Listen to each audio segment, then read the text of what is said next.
Oke, kita mulai aja ya, teman-teman. Saya coba kasih pengantar sedikitnya begini. Dalam pengalaman saya sebelum menjadi dosen di Ombudsman ya, pernah beberapa kali, ya, saya ulang lagi. Dalam pengalaman saya dulu di Ombudsman itu saya merasakan beberapa kali kehadiran dari teman-teman BPK ya di pemeriksa, dan ketika tentu bukan sebagai objek pemeriksa, ketika saya datang ke kantor Pemda kebetulan ada teman-teman BPK juga datang begitu. Nah, biasanya itu kalau teman-teman BPK datang itu raut mukanya beda. Teman-teman dari instansi Pemda atau Satker atau instansi vertikal ya gitu.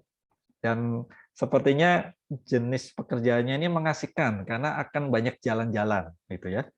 Nah, itu pengantar yang semoga bisa memantik rasa penasaran teman-teman ya. Langsung saja, tidak perlu berlama-lama. Kami persilakan Mbak Yuliana ya untuk bisa memaparkan.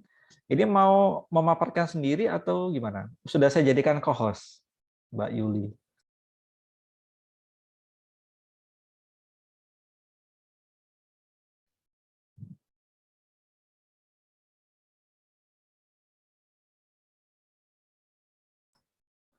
Mbak Yuli mungkin bisa di-unmute dulu. Oke. Saya mau mulai share screen ya. Boleh, silakan. Teman-teman nanti bisa langsung bertanya, sepanjang Mbak Yuli presentasi ya, teman-teman bisa langsung bertanya di kolom chat. Nanti apabila ada yang mau bertanya langsung, bisa nanti kita berikan kesempatan secara khusus. Oke Mbak Yuli, kami persilakan. Oke, terima kasih atas kesempatannya. Ini sudah bisa diterima. Sudah. Oke, sebelumnya saya perkenalan singkat dulu. Bismillahirrahmanirrahim. Terima kasih atas kesempatan yang diberikan untuk sharing di forum ini, dan terima kasih atas waktu yang diberikan. Terima kasih atas kehadiran dari Bapak Hartono selaku Wakil Dekan, rekan-rekan, dan mungkin partisipan lainnya, mungkin sesama alumni atau adik-adik, mungkin ada Pak Brian, adik-adik fakultas yang masih menempuh pendidikan di Fakultas Hukum ini? Ada. Oh, kayaknya ya. Bisa kelihatan dari NIM-nya ya. Dari nama Ada itu, nih. itu Iya, ada benar. beberapa yang sudah dipakai NIM. Iya.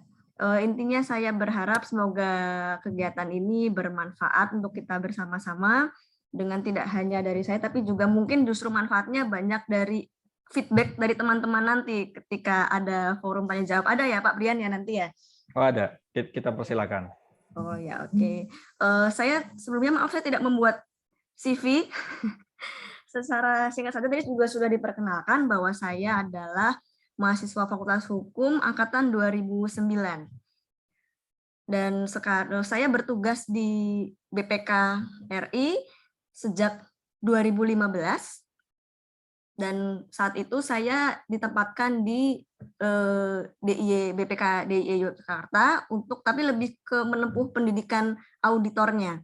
Ketika bertugas itu saya ditempatkan di BPK Perwakilan Bali mulai akhir 2015 hingga sekarang. Saya aslinya dari Purwokerto, teman-teman.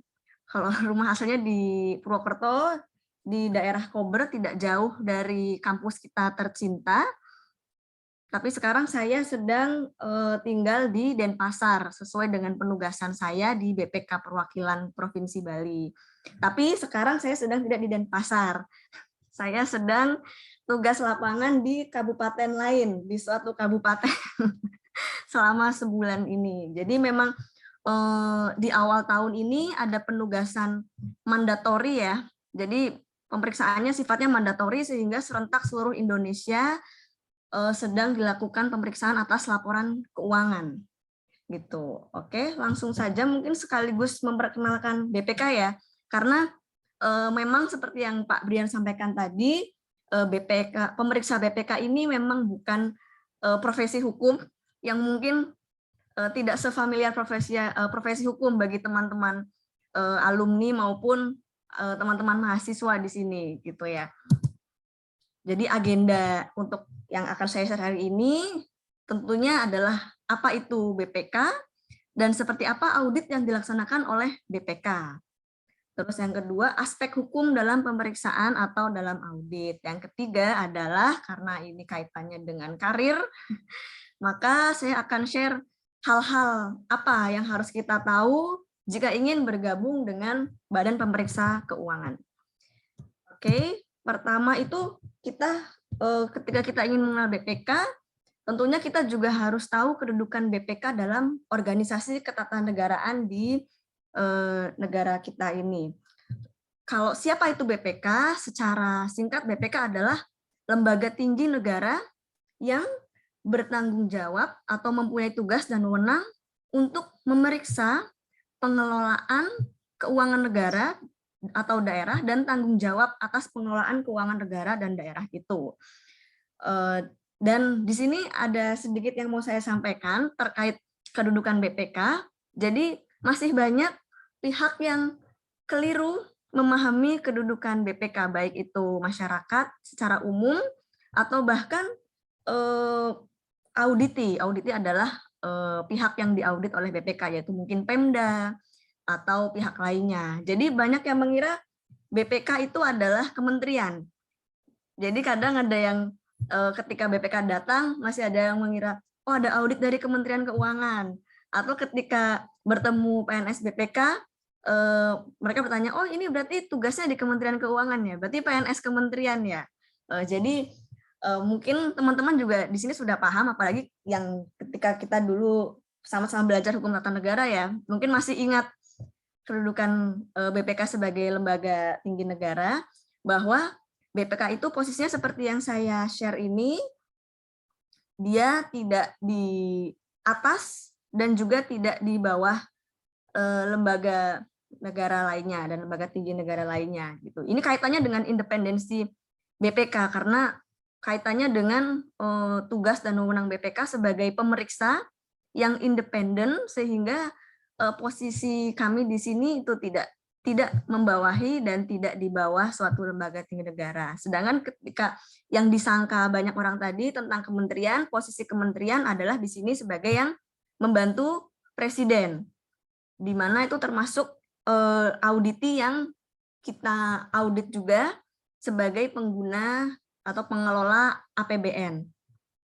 Jadi dalam tampilan ini ya kita bisa melihat sekaligus siapa saja sih yang diaudit oleh BPK. Itu adalah semua yang di sini. Di sini ada kementerian selaku yang membantu presiden, lalu lembaga pemerintah, pemerintah provinsi, dan pemerintah daerah. Nah, tugas saya jadi pemeriksa BPK itu dibagi berdasarkan beberapa lingkup objek audit. Kalau pemeriksa yang di pusat, teman-teman pemeriksa di pusat mempunyai lingkup memeriksa kementerian dan lembaga pemerintah. Sedangkan kami di BPK Perwakilan, lingkup kami dan wewenang kami memeriksa pemerintah provinsi dan pemerintah daerah. Atau lebih sederhananya yang di pusat lingkupnya memeriksa APBN, kami APBD. Begitu. Pak Brian, ini jika memang ada yang ingin menanggapi, apakah menunggu nanti atau boleh langsung bertanya? Kalau Mbak Yuli sendiri cukup nyaman nggak? Semisal kalau kita kasih kesempatan ada yang mau tanya langsung. Oh, nggak apa-apa. Nggak apa-apa ya. Nggak Oke. apa. Siapa tahu ada hal yang harus segera diungkapkan, kan kalau dipendam nggak enak gitu ya. Oke, berarti gini aja ya. Untuk teman-teman partisipan, diskusi kita buka lebih fleksibel saja ya. Silakan gunakan saluran komunikasi apapun. Boleh raise hand langsung, boleh menyampaikan langsung. Kalau merasa ingin menyampaikannya lewat kolom chat, nanti akan kita bantu bacakan. Barangkali begitu ya, Mbak Yuli. Bisa kita lanjut. Oke, mungkin untuk yang bagian ini sudah jelas ya terkait siapa itu BPK, kedudukan BPK, dan dari sini juga kita bisa melihat objek-objek audit BPK di sini. Dan BPK dengan Kementerian Keuangan itu organisasi yang berbeda gitu. Lalu selanjutnya di BPK ini ada 3 jenis pemeriksaan. Pertama itu pemeriksaan laporan keuangan, yang mana memeriksa laporan keuangan. Jadi laporan keuangan itu kan wajib diserahkan setelah tahun anggaran berakhir. Jadi itu adalah pemeriksaan mandatori yang wajib dilakukan setiap awal tahun seperti ini. Jadi kami sekarang sedang memeriksa pertanggungjawaban laporan keuangan tahun anggaran 2021. Jadi kalau teman-teman pernah melihat laporan keuangan ya tentu tahu itu terdiri dari pendapatan, belanja, pembiayaan, di mana itu mungkin dibagi lagi. Pendapatan ada pendapatan pajak, pendapatan retribusi, belanja itu bisa belanja barang dan jasa, belanja perjalanan dinas, dan lain-lain. Nah, itulah yang tempat kami masuk untuk memeriksa berbagai program, kegiatan, dan transaksi keuangan. Dan tujuan pemeriksaan laporan keuangan ini lebih ke meyakini informasi yang disajikan, saldo yang disajikan, serta kesesuaiannya dengan peraturan. Dan itu yang secara umum tentang pemeriksaan laporan keuangan. Sedangkan pemeriksaan kinerja, ini kami tidak terlalu berfokus pada saldo, pada apakah ini belanjanya fiktif atau tidak, atau apakah ini ada markup atau tidak, itu kami tidak berfokus di situ, tapi sudah fokus di kinerjanya. Jadi di sini akan memeriksa program-program yang dibuat oleh auditi, dan aspek-aspek yang dilihat itu ada aspek ekonomi, aspek efisiensi, serta aspek efektivitas. Dan yang ketiga ini pemeriksaan dengan tujuan tertentu, ini adalah pemeriksaan yang seperti namanya, dengan tujuan tertentu ini berarti spesifik objek dan tema pemeriksaannya. Misalkan hanya khusus memeriksa tentang belanja COVID. Jadi di sini kita fokus selama pemeriksaan, kita memeriksa pertanggungjawaban belanja penanganan COVID. Hanya itu aja gitu. Dan itu bisa dalam bentuk penugasannya pemeriksaan PDTT atau pemeriksaan investigatif. Seperti itu. Mungkin kalau belum familiar, 3 ini agak susah dibayangkan ya. Tapi sebenarnya namanya konsep audit itu adalah konsep yang sederhana. Intinya adalah memastikan apakah suatu pertanggungjawaban itu sesuai dengan ketentuan atau peraturan perundang-undangan atau tidak. Bahkan mungkin kalau saya coba analogikan ya, ketika kita berorganisasi, itu kita juga sedang menerapkan proses audit sebenarnya. Ingat nggak? Mungkin teman-teman di sini atau alumni kan dulu pernah berorganisasi ya. Kan pasti di akhir kepengurusan ada musang, istilahnya musang ya Pak Brian kalau nggak salah ya. Musang atau intinya penyampaian pertanggungjawaban lah. Nah di situ kan kita akan ada forum yang mereview ya, entah itu alumni atau dosen. Di situ akan mereview ini UKM atau BEM gitu dapat anggaran kan dari kampus, dapat anggaran 10 juta. Dipakai buat apa aja ini gitu. Jadi kalau misalkan pemeriksaan laporan keuangan ya yang dicek ini 10 juta untuk seminar, bener nggak seminarnya ada? Bener nggak ada buktinya? Terus ada belanja mungkin cetak backdrop, belanja mungkin konsumsi, transportasi, itu dicek bener nggak ini kebenaran belanjanya.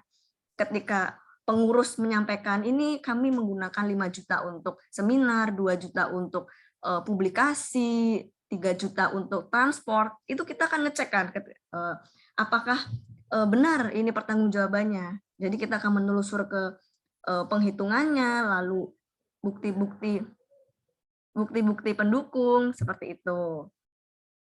Itu kalau aspek laporan keuangan. Nah, tapi di Musang juga kadang ada aspek kinerjanya. Jadi karena kadang-kadang kan ketika kita melaporkan LPJ yang dilihat sudah bukan lagi ini ya Pak Brian, bukan lagi apakah benar uangnya dipakai untuk konsumsi, apakah benar sekian juta dipakai untuk bayar narasumber, tapi lebih ke melihat kinerjanya. Seperti ini kalian bikin menghabiskan 5 juta untuk seminar, ada manfaatnya enggak? Gitu. Kalian menghabiskan sekian anggaran untuk lomba-lomba, apa alasan mengadakan lomba-lomba dengan biaya sebesar ini? Nah, itu pemeriksaan kinerja seperti itu. Jadi mempertanyakan efektivitas program yang dibuat oleh auditi oleh pemerintah daerah gitu. Jadi mereka kan punya banyak sekali program, misalkan program banyak sekali di bidang pendidikan, di bidang kesehatan, itu banyak aspek yang bisa dilihat. Pertama itu tadi aspek kebenaran penyajian laporan keuangannya, efektif atau tidak, beneran dilaksanakan atau tidak, ada markup atau tidak. Tapi ada juga pemeriksaan yang fokusnya lain. Jadi memeriksa ada manfaatnya nggak sih? Apa sih output yang dicapai gitu. Jadi ada beberapa aspek nih dalam audit. Sampai sini mungkin bisa diterima ya. Dan kalau pemeriksaan dengan tujuan tertentu itu seperti yang saya sampaikan tadi, ini lebih spesifik lagi. Lebih spesifik, satu objek. Kalau misalkan laporan keuangan itu kan luas sekali, bisa semua akun, semua transaksi. Tapi kalau pemeriksaan dengan tujuan tertentu, itu fokus seperti yang saya sampaikan tadi, belanja COVID atau belanja infrastruktur. Fokus di situ memeriksa seluruh proses realisasi anggaran penanganan COVID, baik itu bansosnya, baik itu belanja alkesnya, belanja obat-obatannya, seperti itu. Oke, next selanjutnya. Nah, ini mungkin karena kalau lihat tulisan kita sering pusing ya. Saya coba kasih. Mbak Yuli, permisi. Ya? Ada pertanyaan menarik di kolom chat. Oh ya. Sepanjang karir Mbak Yuli, itu sudah pernah melakukan pemeriksaan apa aja sih? Apakah tiga-tiganya pernah? Ini pertanyaan dari Indra. Sama Oh ya. mungkin tambahan satu pertanyaan begini. Untuk kita-kita yang bukan sarjana akuntansi ya, itu kayaknya kalau menghadapi tugas pemeriksaan laporan keuangan atau audit keuangan itu kan kayaknya rumit sekali gitu. Boleh nggak kita mengajukan supaya kita hanya fokus untuk pemeriksaan kinerja? Kayaknya kan lebih gampang tuh, kayaknya ya.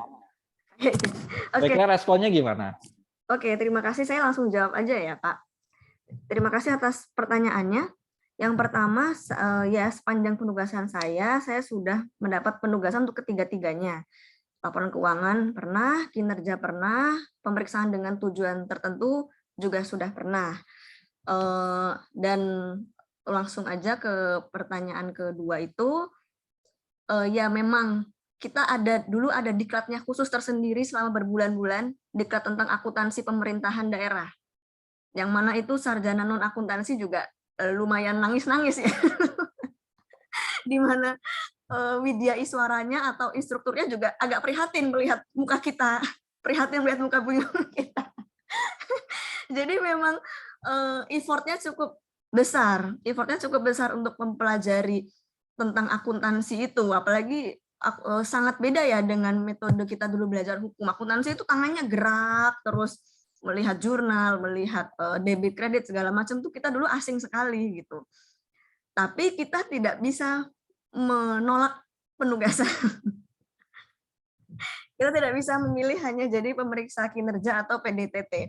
Justru pemeriksaan laporan keuangan ini adalah yang itu tadi saya bilang mandatori, wajib untuk dilaksanakan. Tapi kan kita tidak sendirian. Dalam pemeriksaan kita satu tim. Dan dalam satu tim itu wajib ada akuntannya. Jadi pembagian tugasnya nanti juga proporsional. Ketika yang non akuntansi wajib memahami akuntansi, tapi sebatas memahami laporan keuangannya, membaca laporan keuangannya, karena laporan keuangan jenisnya banyak ya. Ada neraca, ada laporan realisasi anggaran, ada laporan arus kas. Nah itu kita memahami apa sih jenis-jenis tiap laporan keuangan itu, dan menelusuri transaksinya kita harus paham semua meskipun bukan sarjana akuntansi. Tapi untuk yang sifatnya lebih membutuhkan skill akuntansi seperti treatment akuntansi, misalkan mengkoreksi jurnal, itu lebih banyak di-handle oleh teman-teman akuntansi. Jadi tenang aja, kita kan kerja tim. Sebagaimana juga, jadi mungkin sekalian dijelaskan ya, dalam tim itu sifat pekerjaannya sangat bervariasi. Ada aspek akuntansi, aspek hukum, aspek teknis sehingga kita akan berkolaborasi. Aspek akuntansi jelas karena kita membaca laporan keuangan. Aspek hukum juga jelas karena kita akan membandingkan apakah penyajian laporan keuangan sesuai dengan peraturan perundang-undangan. Jadi teman-teman non-hukum juga harus belajar baca peraturan perundang-undangan. Satu tim harus sama-sama belajar membaca peraturan, mulai dari undang-undang, Permendagri, peraturan pemerintah, sampai yang peraturan sangat teknis, Perda, peraturan daerah, peraturan bupati, semua bersama-sama. Jadi ketika mereka teman-teman non-akuntansi, aduh pusing ini baca banyak banget pasalnya. Kadang-kadang teman hukum yang ya udah kita menjelaskan. Begitu juga ketika kaitannya dengan teknis ya, misalkan kita harus mengambil data, mengolah data, kita perlu teman TI nih, teman TI untuk mengolah data yang sangat besar, untuk menghasilkan informasi-informasi yang kita perlukan, gitu. Begitu juga ada teman-teman jurusan komunikasi, teknik sipil yang nanti juga semuanya akan memberikan peran. Jadi peran kita dalam tim itu ada peran sesuai background dan juga ada peran yang general, yang kaitannya dengan teknik auditing yang itu sudah lintas background, karena konsepnya auditing seperti yang sudah saya analogikan tadi tidak melekat pada satu background. Jadi seperti saya analogikan secara sederhana dengan musang tadi, ya semua harus bisa untuk mereview, untuk mencocokkan ini sesuai nggak sih pertanggungjawabannya. Jadi lebih ke kemampuan analisis, tidak bisa kita hanya mengedepankan background kita masing-masing begitu. Itu mungkin ya untuk menjawab sekaligus itu menjelaskan agenda saya juga. Oke, berarti intinya ketika kita masuk, kita memang harus dituntut mempelajari ilmu akuntansi lah ya, ringkasnya ya itu. Iya, begitu juga teman-teman lain juga harus mempelajari aspek hukum, teknis, yang lainnya juga sama-sama. Ini ada satu lagi ya, ada satu pertanyaan yang menurut saya relevan di kolom komentar dari Cindy Riani ya. Nanti untuk yang Turfatul Atia nanti ada sesinya akan saya bacakan. Ini pertanyaan Cindy begini. Secara normatif kan di dalam Undang-Undang BUMN dan putusan MK nomor 48 dan 62 tahun 2013 itu BPK mempunyai kewenangan sebagai auditor eksternal selain KAP. KAP ini kalau tidak keliru kepanjangannya Kantor Akuntan Publik ya. Benar. Dalam konteks ini apakah ada perbedaan audit keuangan yang diberlakukan pada BUMN dan holdingnya gitu? Apakah ada perbedaan audit untuk entitas perusahaan negara dengan instansi pemerintahan? Gitu. Apakah metodenya sama atau apa? Mungkin ini bisa diulas sedikit ya, Mbak Yuli, biar bisa biar Mbak Cindy bisa punya referensi lebih baik. Baik. Benar. Terima kasih Mbak Cindy atas pertanyaannya. Mbak Cindy ini ya alumni atau ini alumni baru lulus ini. Oh, sepertinya sangat tertarik mendaftar BPK ini. Iya. Iya benar. Jadi kalau BUMN itu dia secara rutin dia diaudit oleh kantor akuntan publik ya. Jadi seperti BUMN bank-bank yang kita tahu atau mungkin Pertamina dan BUMN lain tuh pasti secara rutin sudah harus diaudit oleh kantor akuntan publik. Nah, BPK tapi di sini kan BUMN juga masuk dalam lingkup keuangan negara, yaitu kekayaan negara yang dipisahkan karena ada modal pemerintah di situ sehingga tetap masuk dalam lingkup pemeriksaan BPK. Nah, cuman di sini bedanya ketika BPK mengaudit di BUMN atau di instansi pemerintah lainnya, di sini tidak memberikan opini seperti BPK mengaudit kementerian atau mengaudit Pemda. Tapi tetap prosedur auditnya ada kesamaan, seperti misalkan BUMN itu mengadakan suatu kerjasama atau pengadaan barang dan jasa atau mengadakan juga aktivitas terkait investasi, kita di situ sama. Lingkup auditnya kita melakukan pemeriksaan atau eksaminasi yang sama seperti yang dilakukan prosedur yang dilakukan terhadap objek audit lainnya. Jadi misalkan kita memeriksa pengadaan barang dan jasa di BUMN, di pemerintah kita memeriksa, di BUMN juga kita memeriksa. Dan kadang-kadang juga beberapa alumni yang lulusan BUMN sering mengajak saya sharing kalau mereka kedatangan BPK. Ini gue habis ada pengadaan nih, dilihat ininya nih kontraknya gini-gini sama aja. Jadi benar ada KAP memeriksa BUMN, tapi juga BPK di situ masuk juga memeriksa BUMN itu. Gitu. Dan itu mungkin juga akan terjelaskan nanti ya di agenda saya selanjutnya terkait aspek hukum dalam pemeriksaan itu. Oke, terima kasih Mbak Yuli Terima kasih juga atas penjelasannya. Mm-mm. Oke, mungkin bisa kita lanjut lagi slide-nya. Oke, sedikit saya berikan beberapa potret ya. Tadi kan Pak Brian sempat memberikan clue kalau ini BPK kayaknya tugasnya banyak jalan-jalannya ya. Iya benar. Jadi kami melakukan audit dan tour. Jadi sifat pekerjaan kami sangat bervariasi atau mungkin bahasa anak sekarang random ya, bisa dibilang ya.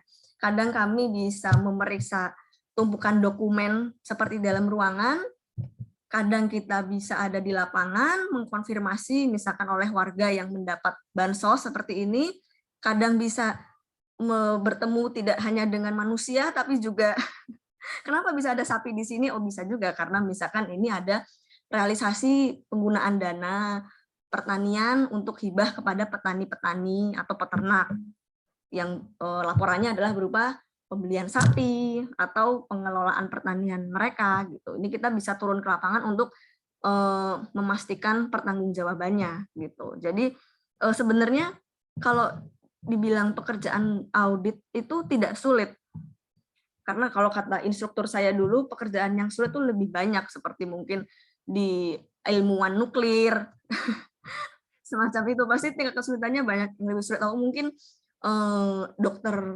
dokter saraf gitu, mungkin ada tingkat kesulitan dari berbagai pekerjaan yang jauh lebih sulit dari auditing. Tapi lebih ke, bukan sangat sulit ya, tapi lebih ke unik. Karena sifat pekerjaan audit itu sifatnya sangat bervariasi secara teknis. Ada yang sifatnya kita menganalisis peraturan, menganalisis dokumen pertanggungjawaban. Ada juga yang sifatnya administratif.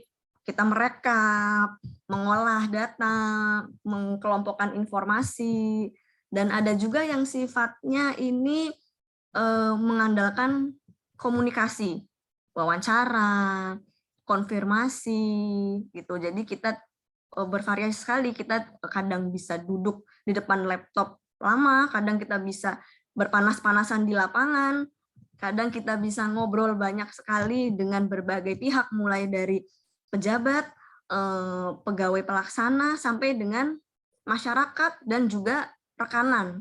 Rekanan itu vendor yang terlibat dalam sebagai pelaksana pengadaan barang dan jasa ya gitu. Dan objek yang kita temui juga sangat bermasyarakat ya, sangat bervariasi. Jadi ini mungkin cocok untuk teman-teman yang selalu ingin belajar hal baru, suka ketemu orang, itu mungkin cocok. Tapi banyak juga sebenarnya teman-teman di BPK yang karakteristiknya bermacam-macam, yang mungkin introvert, pemalu, pendiam. Tapi ketika penugasan sudah turun ya sudah, wawancara, ngobrol gitu. Jadi tidak bisa hanya memilih, oh saya maunya duduk di belakang laptop aja gitu. Saya nggak suka ketemu orang, saya introvert, nggak bisa seperti itu. Karena prosedur auditnya mengharuskan kita melakukan semua langkah itu gitu. Cuman paling bedanya style aja. Ada auditor yang pembawaannya mungkin serius dan kalau ngomong sedikit-sedikit, ada juga yang ngobrol banyak kayak gitu untuk menggali suatu informasi gitu. Jadi style auditor tuh beda-beda, unik-unik. Karena yang kita temui juga beda-beda. Kadang-kadang kita bertemu adik-adik kalau kita sedang memeriksa tentang pendidikan. memeriksa sarana prasarana pendidikan atau pertanggungjawaban dana pendidikan, dana BOS gitu. Nah, ini juga kita bukan lagi wisata ya bisa dibilang sekaligus lah boleh. Ini contohnya misalkan kita sedang mengunjungi pertanggungjawaban hibah. Kalau di Bali kebetulan banyak sekali hibah untuk tempat peribadatan, pura seperti ini. Banyak sekali. Sehingga kita termasuk sering jalan-jalan ke berbagai daerah untuk melihat pertanggungjawaban pembangunan ini gitu. Dan ini adalah contoh pemeriksaan kinerja di mana kita nggak hanya seperti yang sudah saya jelaskan tadi, kita nggak hanya berkutat pada laporan keuangan, mengecek saldo, menghitung-hitung, tapi juga melihat aspek kinerjanya. Contohnya ini adalah ketika saya memeriksa aset pemerintah, jadi udah nggak melihat ini benar nggak uang sekian miliar untuk pembangunan gedung, enggak, tapi lebih ke melihat ini status hukum asetnya bagaimana ya, ini kok kepemilikannya masih belum jelas, ini kok masih ada ketidakjelasan ini milik Pemda atau masyarakat adat gitu. Dan kita juga harus siap untuk secara fleksibel kerja di berbagai tempat. Ini misalkan saya numpang kerja di sekolah untuk ngobrol dengan pihak sekolah terkait kepemilikan gedung sekolah. Contohnya itu. Atau di bawah ini yang bangunan yang indah ini adalah Kertagosa, yang ini juga sedang ada waktu itu masalah kepemilikan, apakah ini milik Pemda ataukah milik masyarakat gitu. Ini kaitannya dengan pertanggungjawaban pengelolaan ya dan pendapatannya. Kalau ini milik Pemda maka yang bertanggung jawab mengelola dan mendapatkan pendapatan retribusi maka Pemda dan sebaliknya gitu. Jadi memang luas sekali apa yang bisa kita temui saat penugasan itu gitu.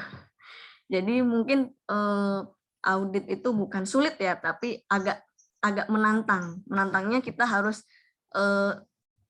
sering switch tab. Ibaratnya jadi di kepala kita banyak tab yang bervariasi. Kita switch ke bidang ini, gitu tantangannya. Tapi kalau dibilang sulit sekali ya, kita kan kerja tim dan ada diklatnya juga gitu. Tapi kesulitannya di situ. Ada banyak sekali hal yang harus kita cek variasinya gitu. Nah, ini seperti yang saya sudah jelaskan tadi, memang auditor atau pemeriksa itu bukan profesi hukum, tapi tugas pemeriksa itu erat kaitannya dengan hukum dan ada aspek hukum dalam pemeriksaan BPK. Pertama itu ya tentunya hukum keuangan negara. Jadi dengan memahami keuangan negara kita paham ini apa sih yang menjadi lingkup audit kita, seperti pertanyaan Mbak Cindy tadi, Cindy atau Cynthia ya, maaf. Apakah BUMN lingkup kita? Apakah pekerjaan ini lingkup kita? Apakah Pemda ini lingkup kita? Itu semua dengan kita memahami hukum keuangan negara. Terus kalau hukum administrasi negara ya lebih karena wewenang-wewenang dari pejabat dan aparatur negara dalam mengelola keuangan negara dan menggunakan wewenangnya untuk mencapai tujuan dengan menggunakan anggaran, baik itu APBN atau APBD. Terus hukum pidana perdata PPUN, ini kalau pidana sebenarnya lebih ke ketika ditemukan indikasi kerugian negara dan indikasi penyalahgunaan wewenang, penyalahgunaan pengelolaan keuangan negara, dan ini biasanya ketika sudah berhubungan dengan aparat penegak hukum. Kalau perdata ya kan kita sering memeriksa pengadaan barang dan jasa, kan di situ tentunya ada berkaitan sama kontrak ya. Nah, dalam audit kita harus memahami kewajiban-kewajiban dan hak para pihak gitu. Misalkan apakah pemerintah daerah sudah mendapatkan haknya sesuai kontrak dan vendor atau penyedia barang dan jasa sudah melakukan kewajibannya. Jadi kewajibannya mungkin menyediakan alat kesehatan, menyediakan alat-alat komputer, ATK, atau mengerjakan proyek pembangunan gedung, pembangunan jalan, pengaspalan, banyak sekali ya, atau jasa, itu kita untuk menentukan apakah pekerjaan itu sudah sesuai dengan laporan keuangan ketentuan atau tidak, kita berpijak pada kontrak gitu. Jadi di sini ada beberapa aspek hukum. Jadi mungkin karena inilah di BPK selalu ada formasi untuk sarjana hukum gitu. Dan kalau PTUN ini kaitannya dengan biasanya ketika hasil pemeriksaan BPK digugat. Jadi banyak yang misalkan digugatnya kadang bervariasi sih, ada yang gugatnya ke secara keperdataan dan ke pengadilan TUN gitu. Jadi memang kadang-kadang ada gugatan terhadap hasil pemeriksaan BPK. Dan untuk memitigasi itu maka kami dalam melakukan pemeriksaan harus cermat agar mencegah adanya hasil yang kurang matang sehingga nanti digugat gitu. Misalkan kita asal menyalahkan, ini rugi nih, ini nggak melaksanakan kewajiban nih gitu. Nanti kalau yang disalahin tidak setuju bisa menggugat gitu. Terus, nah ini juga kalau untuk semuanya tadi, sebentar saya kembali dulu. Cuman bedanya ya, kalau kita dulu di Fakultas Hukum, kita belajar peraturan itu sebenarnya masih dalam tataran konsep. Jadi yang kita pelajari juga masih dalam undang-undang kan. Undang-undang kan sifatnya regulasinya mengaturnya masih umum. Tapi kalau di BPK, peraturan yang kita harus pahami itu peraturan yang sangat teknis. Seperti tadi saya sampaikan, ada peraturan menteri, Permendagri, terus juga peraturan daerah, peraturan bupati, itu sifatnya mengatur prosedur, mekanisme, seperti mekanisme pemungutan pajak, mekanisme penyetoran retribusi, mekanisme pertanggungjawaban dana hibah, pengelolaan dana transfer, dana bagi hasil gitu.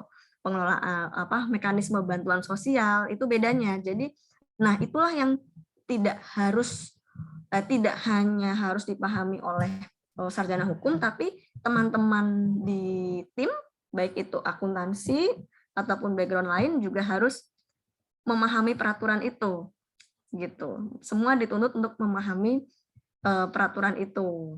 Jadi semua baca peraturan dan kita saling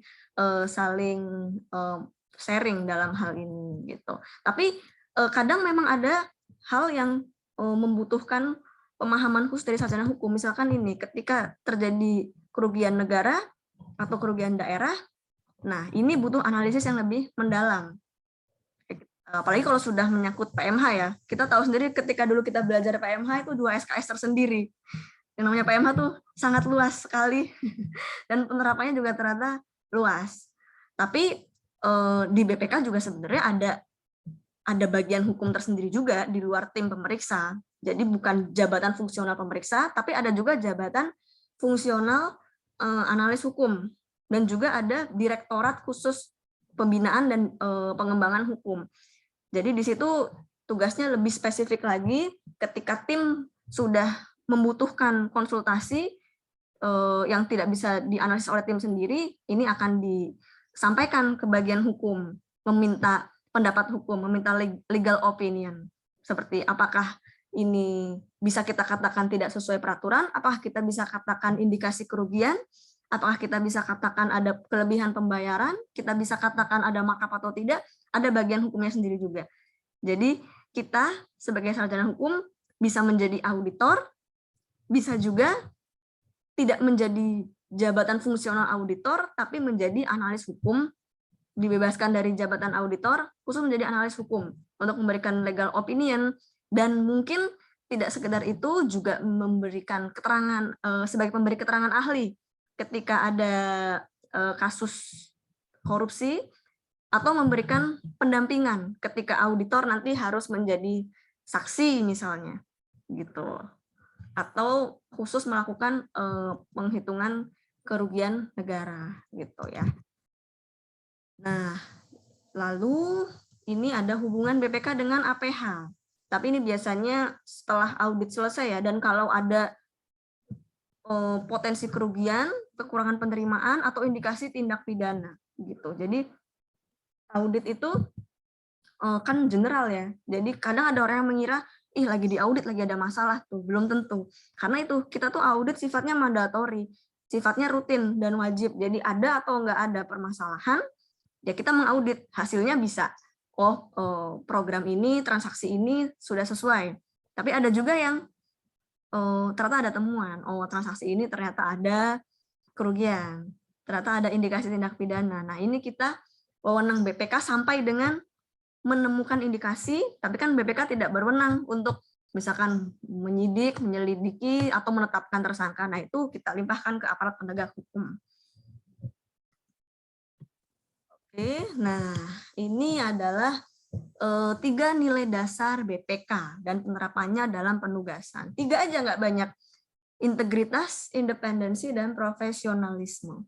Integritas itu adalah mungkin tidak hanya di profesi pemeriksa ya, profesi hukum juga sama. Ini mungkin jadi udah dipahami ya, kalau untuk value yang ini harus jujur, harus objektif, dan tegas dalam menerapkan prinsip, nilai, dan mengambil keputusan. Jadi ada ketika kita melihat berdasarkan peraturan itu salah, ya kita harus objektif, ini salah, ini benar gitu.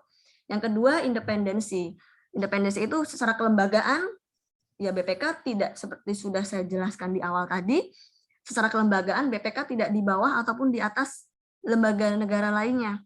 Jadi secara kelembagaan sudah diposisikan independen, secara organisasi juga, dan secara individu adalah juga misalkan saya mengaudit Pemkab Banyumas, ada teman yang bekerja di situ, harus independen, jangan karena ada teman, oh ya udahlah untuk transaksi yang kamu bidangi tidak saya cek, nggak bisa gitu. Tapi untuk mencegah adanya gangguan independensi ini biasanya jika kita ada hubungan kekerabatan atau pertemanan, kita bisa-bisa tidak diberikan penugasan itu sih.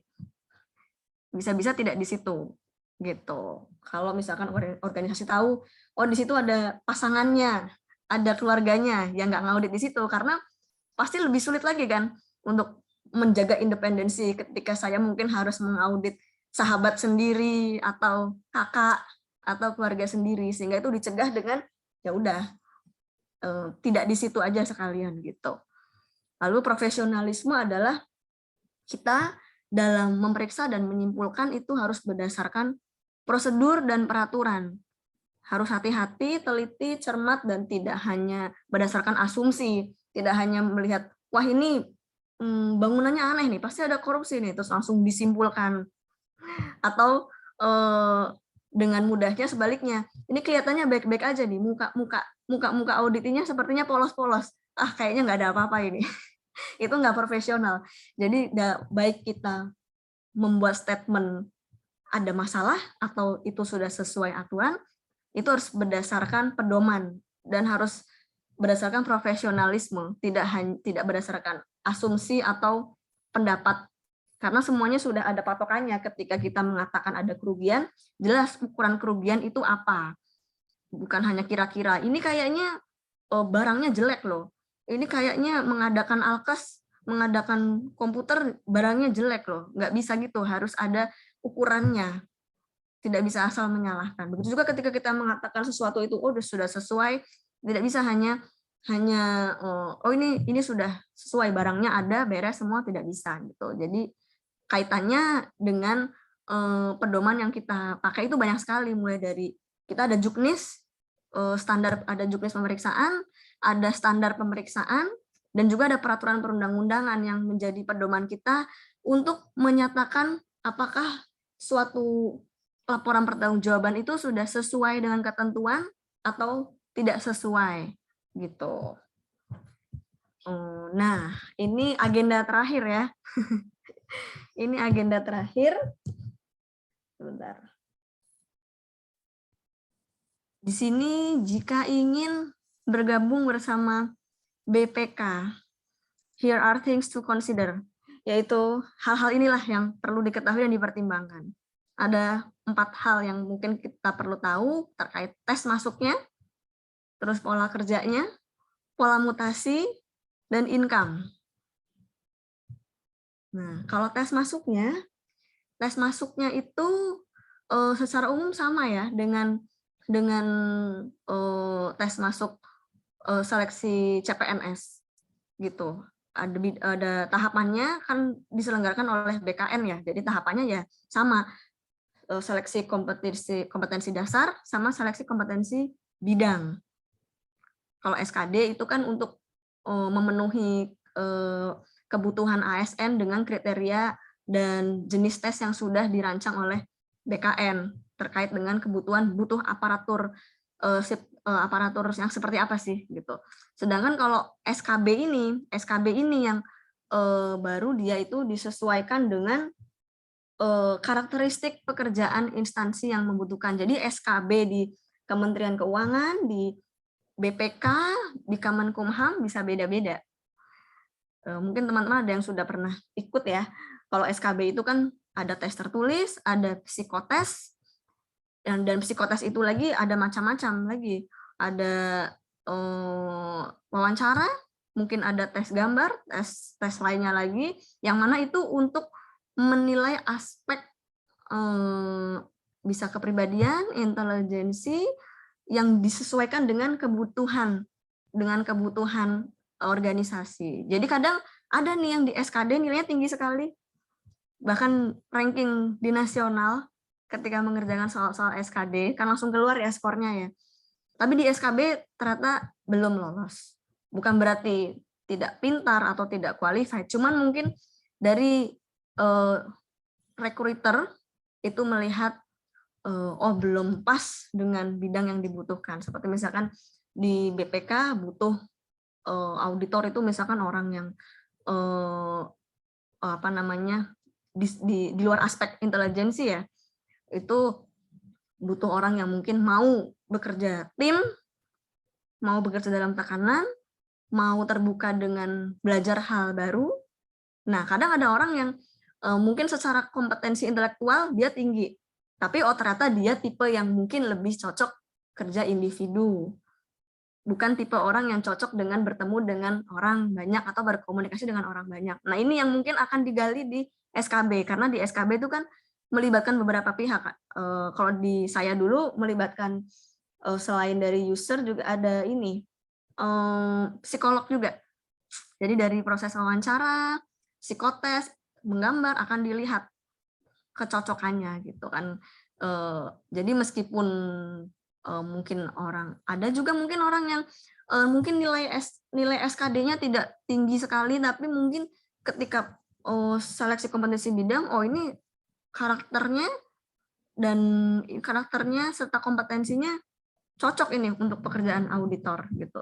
Tapi formasinya kan juga nggak cuma auditor ya di BPK ini, nggak cuma auditor, banyak ada jabatan fungsional peranata komputer, ada analis hukum, ada juga beberapa yang lain ya, karena kebutuhan organisasi kan tidak hanya memeriksa, tapi luas. Bahkan nanti ketika pun masuknya formasi auditor, kalau organisasi membutuhkan, ya bisa melepaskan jabatan fungsional itu dan diberikan tugas sesuai kebutuhan organisasi. Seperti ada nih contoh alumnus UNSUD, tapi jurusannya komunikasi.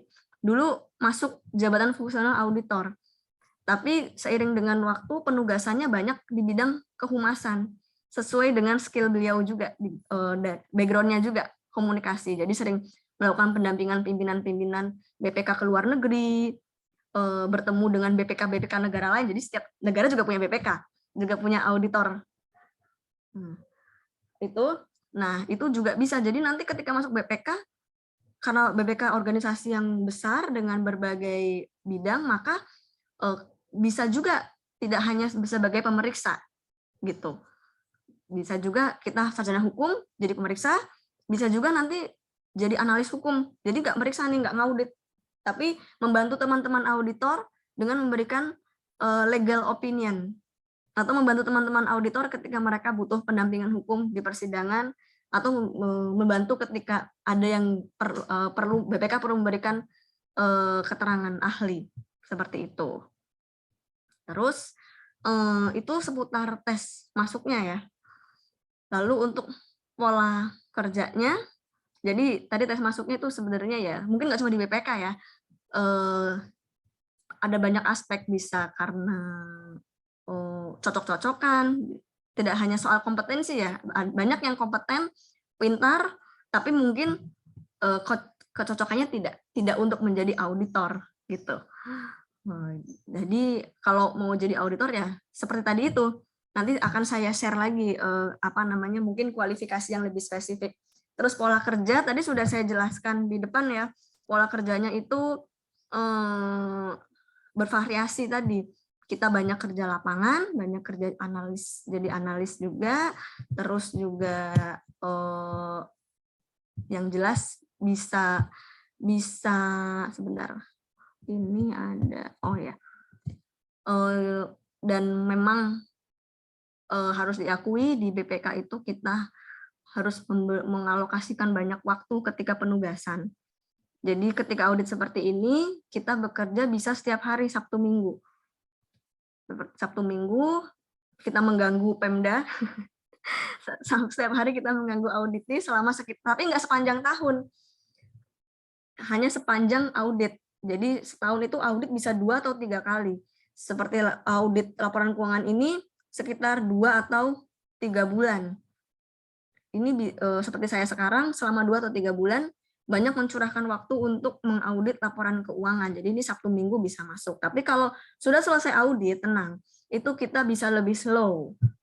Jadi itu momen-momen yang dimanfaatkan dan diberikan keleluasaan oleh pimpinan untuk mungkin lebih fleksibel menggantikan waktu aspek-aspek hidup lainnya yang hilang selama audit. Jadi sebagai contohnya bisa WFH. Jadi misalkan setelah audit tugas kita membuat analisis gitu atas pengaduan masyarakat atau menginput hasil pemeriksaan ke sistem. Nah, itu kan bisa dari mana aja ya. Kita diizinkan bisa kerja dari rumah, mungkin dari kantor juga boleh gitu. Jadi sangat fleksibel. Jadi tidak stagnan sibuk terus atau santai terus, tapi kurvanya mungkin sangat naik turun ya. Jadi bisa sangat-sangat sibuk yang kita bisa sampai lembur, Sabtu Minggu masuk, tapi setelah itu stabil. Jam kerjanya stabil, pagi sampai sore biasa. Bahkan kita masih bisa, ya mungkin kalau audit kita makan siang ya bisa di depan laptop, makan siang ya di ruangan aja. Tapi kalau enggak ya kita bisa sambil makan siang di luar, kayak gitu, ngobrol-ngobrol sama teman, silaturahim gitu. Itu pola kerjanya seperti itu. Nah, pola mutasi ini kita harus siap ditempatkan di seluruh Indonesia. Di seluruh Indonesia, tentunya Indonesia meliputi Barat, Tengah, Timur, meliputi kantor pusat juga, tapi juga bisa juga di domisili kita, sehingga memungkinkan juga saya nanti dipindah ke domisili saya di Jawa Tengah. Tapi karena BPK itu berkedudukan hanya di ibu kota provinsi, jadi ya kita kalaupun dipindah ke domisili ya di ibu kota provinsi. Jadi kalaupun saya pulang kampung, ingin pulang kampung, ditempatkan di kampung ya tidak ada BPK kan di Kabupaten Banyumas, jadi hanya di Semarang gitu. Nah, sistemnya itu nanti ketika kita di Semarang atau di Denpasar itu, kembali ke pola kerja ya, kita nggak diem di Denpasar atau Semarang. Misalkan saya ditugaskan di BPK Semarang, tapi tugasnya kan meliputi seluruh kabupaten. Jadi nanti saya akan muter-muter, kadang mengaudit Kabupaten Banyumas, Purbalingga, Cilacap, Kabupaten Tegal, Kabupaten Brebes gitu. Jadi memang mobilitasnya cukup tinggi ketika audit itu gitu. Lalu kalau pola mutasi itu biasanya sekitar 4 sampai 7 tahun ya, 4 sampai 7 tahun sekali gitu. Dimutasi sesuai dengan tadi bisa ke Indonesia Barat, Timur, Tengah, tapi biasanya kalau sudah habis Timur, teman-teman yang kemarin habis di Ambon, di Papua, kemarin habis mutasi dapat di Jakarta atau Semarang gitu. Nah, setelah ini saya dapat di mana saya juga nggak tahu. Biasanya surprise. SK-nya itu surprise. Nah, lalu yang ketiga adalah income. Income ya. Untuk income ini ada 3 komponen yang kita dapatkan. Tiga komponen utama, yaitu gaji pokok, sebagaimana ASN pada umumnya, lalu tunjangan kinerja, lalu yang ketiga TPT.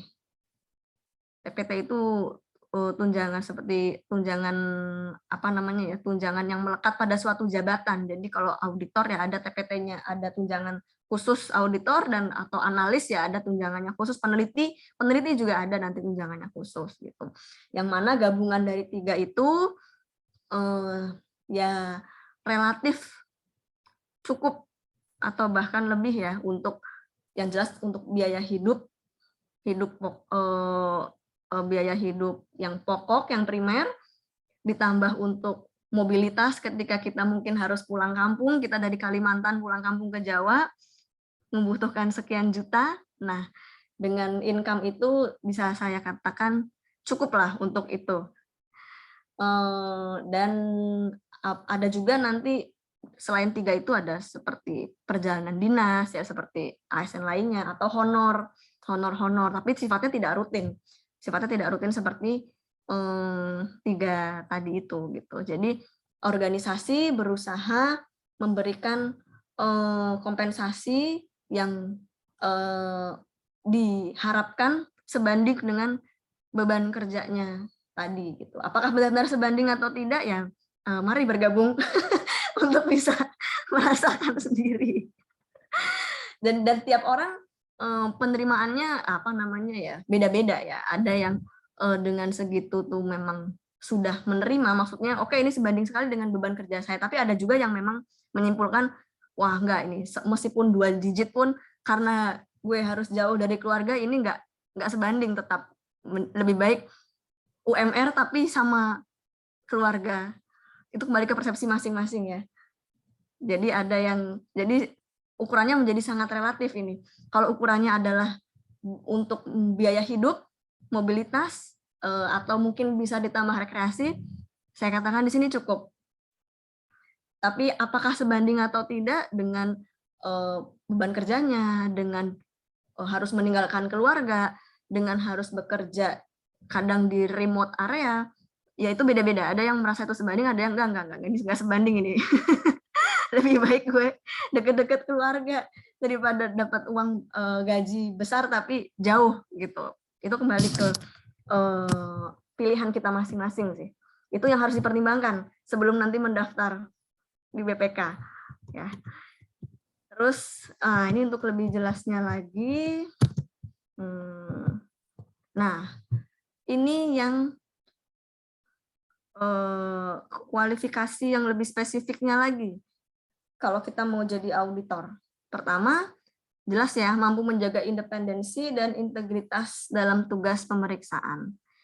Terus yang kedua, bersedia untuk tidak memberikan data dan informasi kepada pihak yang tidak berkepentingan. Jadi jangan kita lagi tugas terus kita sedang ngecek suatu proyek, kita sharing sama dengan orang yang tidak ada kepentingan, cerita lagi ada proyek ini atau update status. Guys, ini ada kayak gini loh. Aneh nih guys. Itu tentunya nggak boleh ya.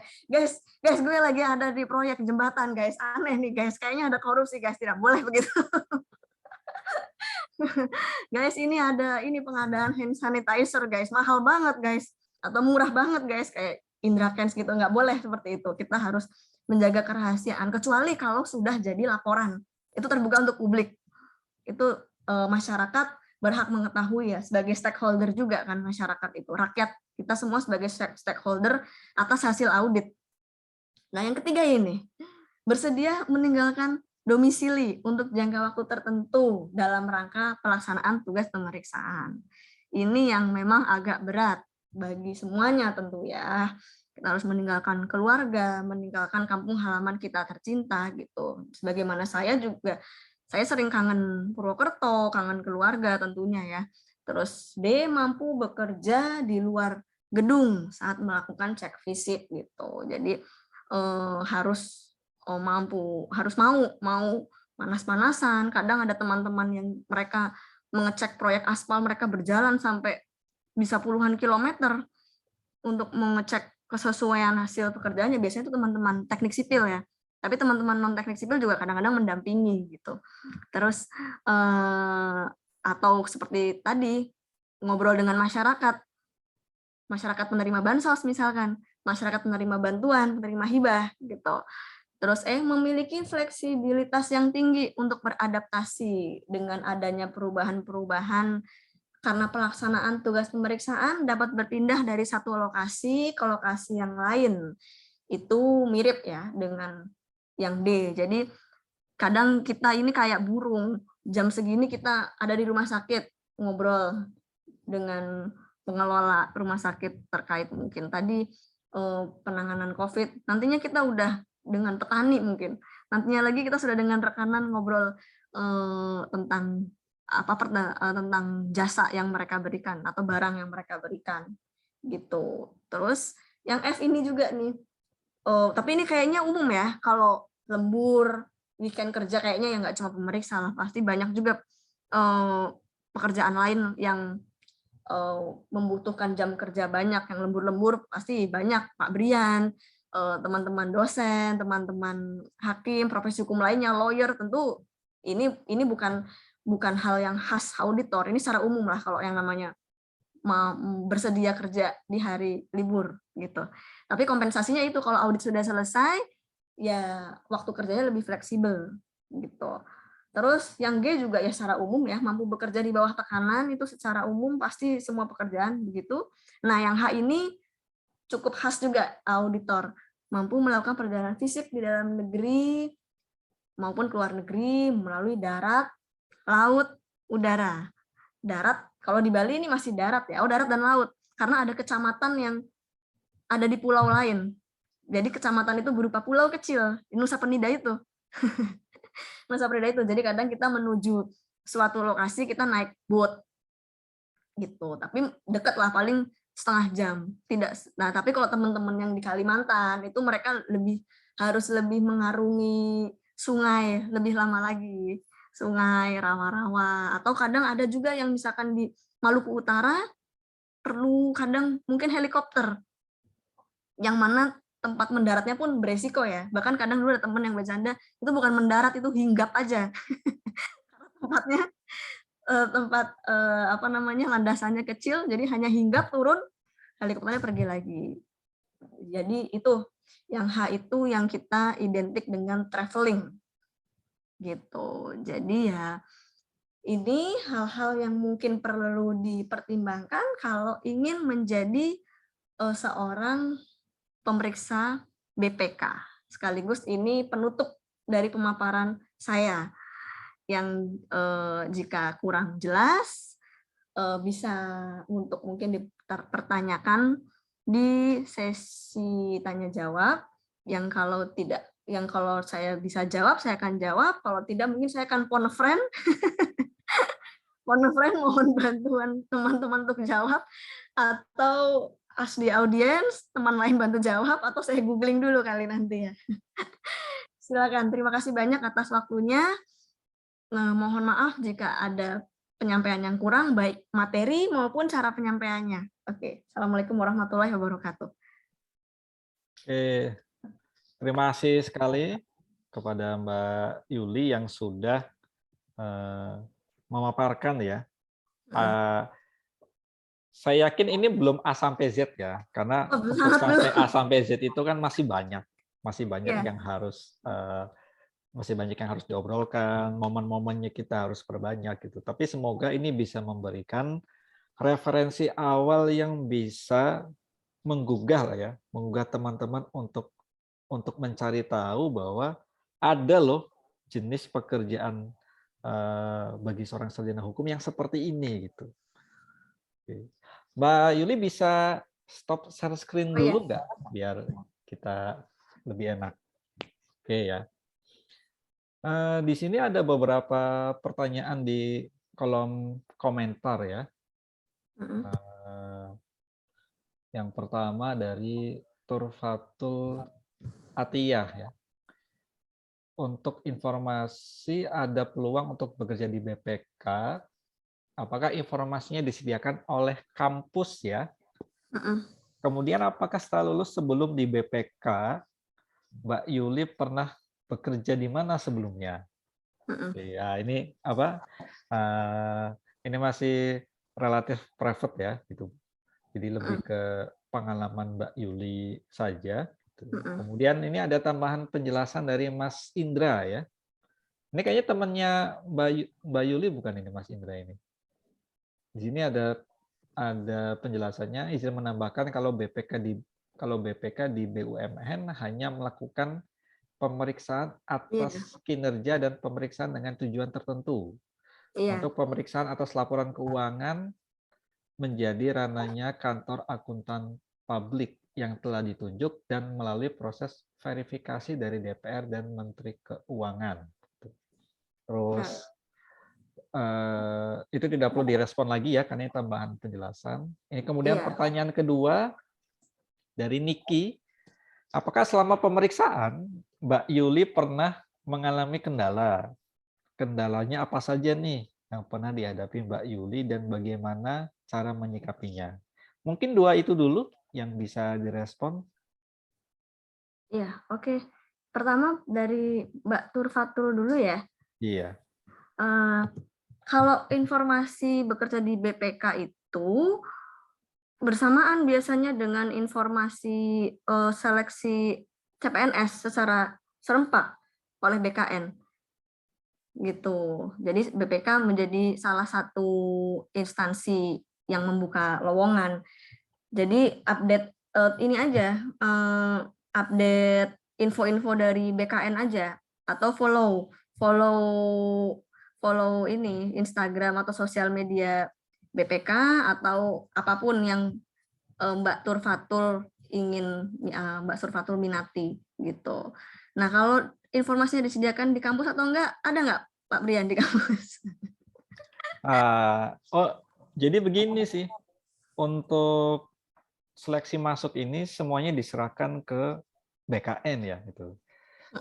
Barangkali teman-teman ada yang pernah lihat informasi kalau Fakultas Hukum Unsur kemarin tanda tangan perjanjian kerjasama dengan Kejaksaan Agung gitu.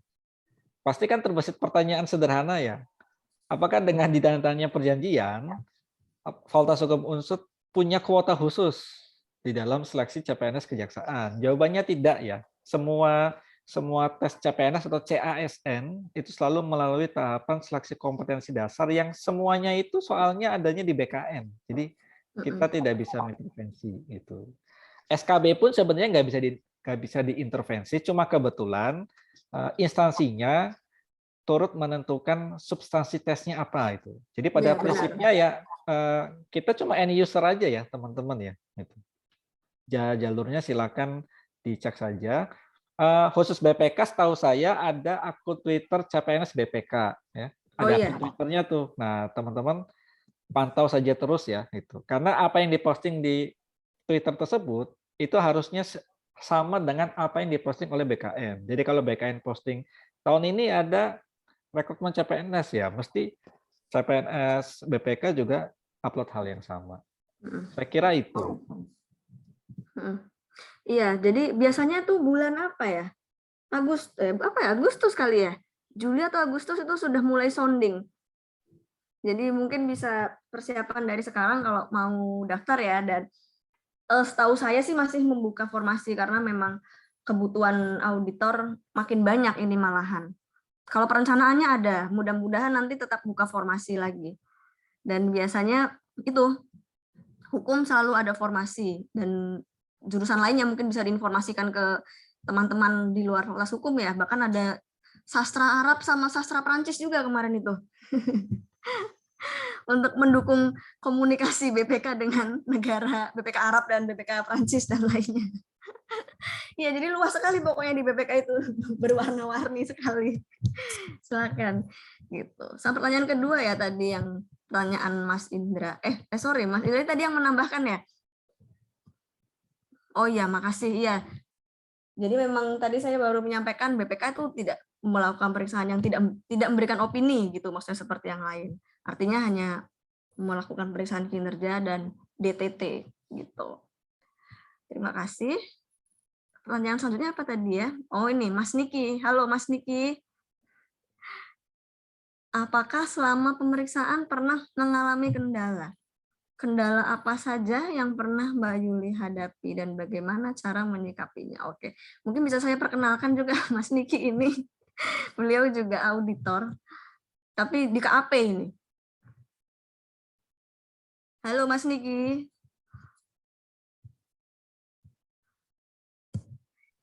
Halo Mbak Yulia. Iya, makasih pertanyaannya Mas Niki. Sedang audit Mas Niki? Sedang ada tugas? Untuk sekarang sih tidak di KAP dulu karena ingin dekat dengan keluarga dulu, jadi pindah ke perusahaan swasta lain. Oh, oke. Ini kendala ya. Kendala tentunya banyak, pasti banyak kendala. Mulai dari kendala seperti komunikasi dengan pemerintah daerah, terus pemenuhan dokumen yang dibutuhkan, terus kendala ini juga kadang teknis, misalkan lokasi atau proyek yang akan diaudit itu lokasinya sangat sulit, jauh gitu, di dekat tebing. Nah, atau juga kendalanya mungkin bukan kendala, lebih ke tantangan ya, yaitu banyak sekali prosedur atau variasi transaksi yang harus dicek. Jadi ini tidak hanya masalah kuantitas, jadi misalkan ada 100 transaksi yang dicek. Jadi bukan hanya masalah kuantitasnya 100, tapi 100 itu beda-beda karakteristik. Nah, kendalanya ya atau tantangannya ya di pemahaman atas proses bisnis atau karakteristik transaksi itu gitu. Dan yang paling umum teman-teman auditor sering hadapi adalah kendala pemenuhan dokumen gitu. Jadi kadang-kadang atas transaksi ini kita butuh dokumen ini, kadang Pemda atau auditi agak lama dalam menyediakan dokumen gitu, atau ada sesuatu yang sebenarnya bisa karena mereka sibuk atau bisa karena dokumennya yang diminta belum sesuai, belum ada, sehingga tidak sekali terpenuhi hal seperti itu. Dan menyikapinya itu ya komunikasi sih, yang jelas komunikasi. Dan kalau masih di sini mungkin tidak terlalu sulit ya komunikasinya ya, atau di Jawa mungkin komunikasi yang harus lebih ada tantangan kalau di daerah timur mungkin ya. Bahasa, mungkin kendala bahasa, jadi harus ada translator kadang-kadang kalau di daerah itu. Terus juga menyikapinya manajemen waktu, karena kadang-kadang kita terkendala dengan singkatnya waktu penugasan, berapa puluh hari, tapi transaksinya banyak, jadi manajemen waktu kita yang harus direncanakan. Kadang bisa, jadi kadang tuh ada kita harus memanage kapan harus wawancara, kapan harus ke lapangan, kapan harus olah data, kapan harus rekap dokumen, itu sih kunci menghadapi segala kendala gitu, perencanaan intinya. Itu Mas Niki ada tanggapan? Sudah cukup Mbak Yuli, terima kasih. Oke, ini juga ada nih pertanyaan lagi dari Arfan Syah. Ya. Halo Mas Arfan. Apakah dalam suatu tugas yang diberikan memiliki goal target dengan waktu yang sudah ditentukan? Bisa melakukan audit dalam suatu kasus.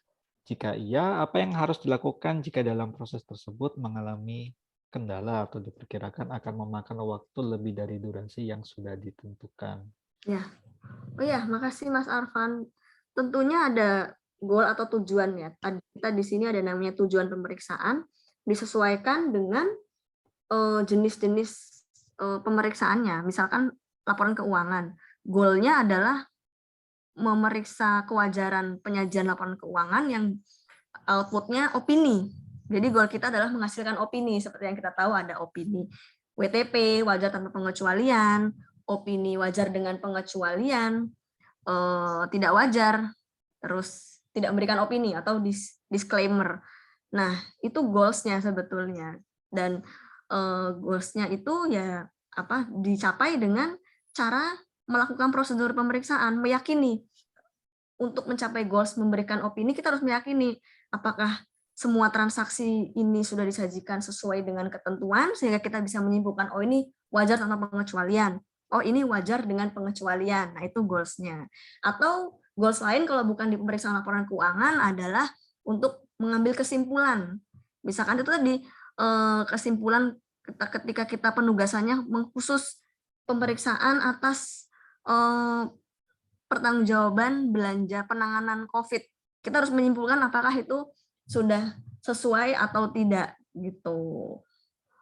Jadi goals-nya adalah itu opini atau kesimpulan. Yang mencapai goals-nya adalah yaitu melakukan prosedur pemeriksaan, membanding-bandingkan pertanggungjawaban dengan peraturan, ini sesuai, ini tidak sesuai gitu.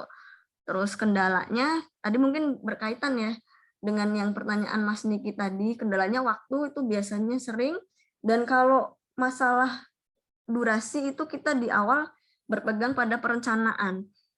Perencanaan ini kaitannya dengan prioritas apa aja yang harus kita cek gitu.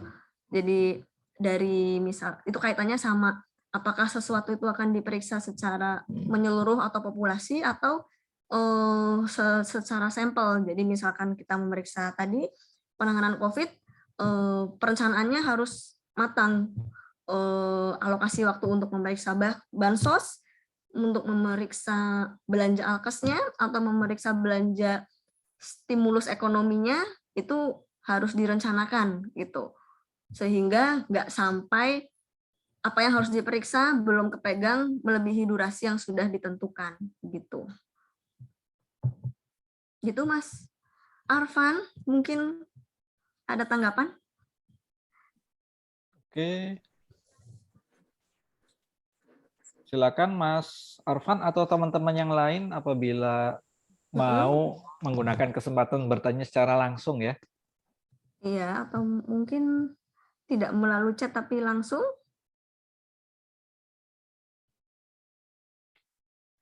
Gimana? Apakah ada? Oke. Mungkin saya coba pantik ya. Iya. Semoga pemantiknya berhasil ini. Mbak Yuli, apa sih yang dilakukan oleh seorang CPNS auditor ya, CPNS pemeriksa di tahun pertama gitu? Yang terbayang buat saya ya, mesti kan ini hanya persepsi aja ya. Sepertinya kan akan bukan dijejali tapi akan menjalani serangkaian pendidikan berbasis ilmu akuntansi gitu. Terus kira-kira kalau nggak lolos ya, itu pernah nggak ditemukan kejadian tidak lolos pada aspek akuntansinya, mengingat kan tidak setiap CPNS-nya kan sarjana akuntan ya. Kita kan seolah-olah mempelajari ilmu yang baru dari nol. Kita familiar dengan istilah akuntansi ya, dengan akuntansi sebagai suatu program studi, tapi kan kita nggak tahu ilmunya itu apa, gitu-gitunya gimana. Itu sampai ada kejadian seperti itu enggak? Atau how to survive untuk Mbak Yuli selama proses-proses itu? Gimana Mbak Yuli? Oke, makasih Mas Brian. Jadi kegiatan utama selama menjadi CPNS memang benar adalah diklat.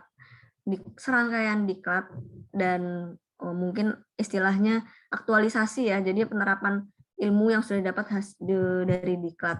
Diklatnya itu ada beberapa macam. Pertama, diklat secara umum untuk PNS itu adalah mungkin sudah pada tahu ya, diklat prajabatan.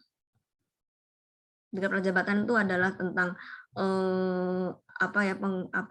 mengajarkan pengetahuan secara umum tentang kepegawaian gitu, tentang kode etik ASN, hukum-hukum terkait hukum kepegawaian seperti itu. Yang kadang-kadang juga ada latsar juga bersama pihak lain seperti dari pihak TNI ikut melatih juga. Terus ada diklat ke-BPK-an yang terkait dengan pemahaman struktur organisasi BPK, nilai-nilai BPK, pokoknya tentang keorganisasian BPK. Nah, selanjutnya diklat yang terkait dengan audit nih, yaitu diklat akuntansi itu tadi, yang berbulan-bulan, dan diklat auditing. Diklat auditing sama diklat yang diklat teknis lainnya, yaitu diklat aspek hukum, diklat pengadaan barang dan jasa, itu di luar akuntansi ya, di luar akuntansi sama teknik audit ada banyak juga. Diklat pengadaan barang dan jasa, diklat investasi, gitu-gitu. Nah, kalau terkait dengan tadi ya, bagaimana ada nggak yang nggak lulus, sejauh ini Sejauh ini kalau di angkatan saya dan angkatan teman saya semuanya lulus karena memang harus lulus. Jadi ketika belum lulus ada remedi. Kita ada tesnya. Dari setiap materi, misalkan akuntansi dibagi dari akuntansi pengantar akuntansi dasar, akuntansi menengah, sama akuntansi lanjutan. Itu masing-masing materi ada tesnya. Nah, tes itu kalau yang nggak lulus di tes itu remedi sampai lulus. Dan kita bekerja sama, belajar bersama, berusaha untuk lulus lah dengan segala upaya untuk memahami itu gitu, Mas Brian. Dan tapi diklatnya tidak sepenuhnya soal akuntansi tadi ya. Tadi seperti saya sampaikan ada diklat teknik audit, diklat pengadaan barang dan jasa, diklat investasi. Nah, semuanya itu menjadi rangkaian diklat yang harus diikuti oleh CPNS sebelum akhirnya diangkat dan mendapat sertifikasi sebagai auditor gitu. Tapi selama CPNS itu belum memeriksa. Oke. Jadi dengan kata lain sebenarnya ya memang tidak ada hal yang betul-betul sangat dikhawatirkan ya soal penguasaan akuntansi. Toh ibaratnya kalau dalam dunia akademik itu kan sudah tersedia desain kurikulum sedemikian rupa lah ya. Jadi apa namanya? Kalau tidak salah kan juga punya gedung pusdiklat sendiri ya. Iya, beberapa daerah. Ada unit khusus pusdiklat yang memang tugasnya membentuk kapasitas dan karakter dari pegawai BPK. Gitu. Oke, ada lagi teman-teman yang mau bertanya?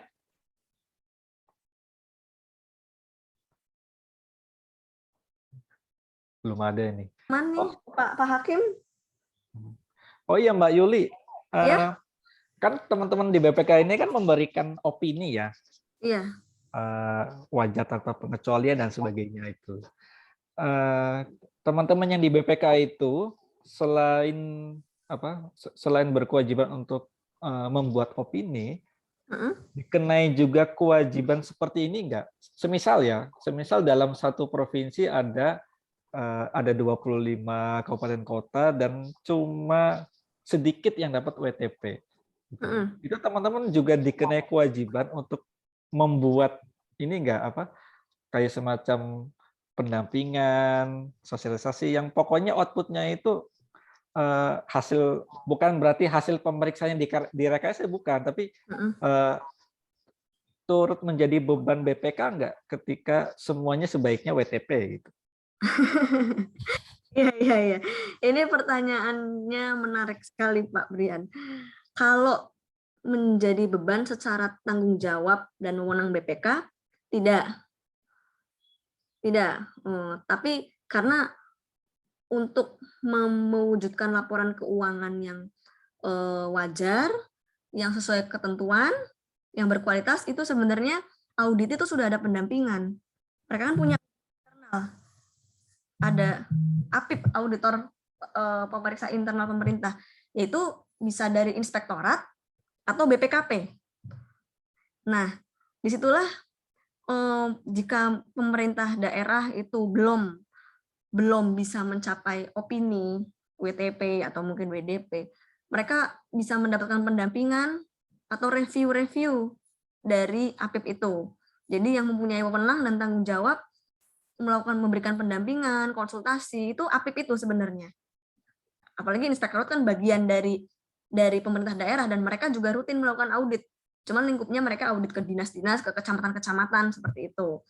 Jadi idealnya ya sebelum BPK masuk, sepanjang tahun mereka mengaudit dan sudah ada perbaikan-perbaikan gitu. Fungsinya APIP di situ. Kalau BPKP juga, BPKP kan sering tuh mendampingi mengawasi pekerjaan-pekerjaan Pemda gitu. Jadi kalau secara wewenang dan tugas itu menjadi wewenang dan tugasnya APIP atau auditor internalnya Pemda. Tapi ketika BPK sudah mengetahui kelemahan-kelemahannya, sehingga misalkan ini belum bisa WTP, ya otomatis BPK menyampaikan apa-apa saja yang harus diperbaiki. Jadi lebih ke BPK ini mendiagnosis dan menggali. Ini loh, kenapa kalian nggak WTP itu karena asetnya banyak yang tidak dilaporkan, asetnya tidak ketemu gitu. Misalkan masalah asetnya, pembukuannya sungguh belum memadai, belum layak seperti itu. Jadi otomatis juga akan melakukan seperti itu. Jadi nanti kalau mau WTP itu harus yang diperbaiki ini gitu.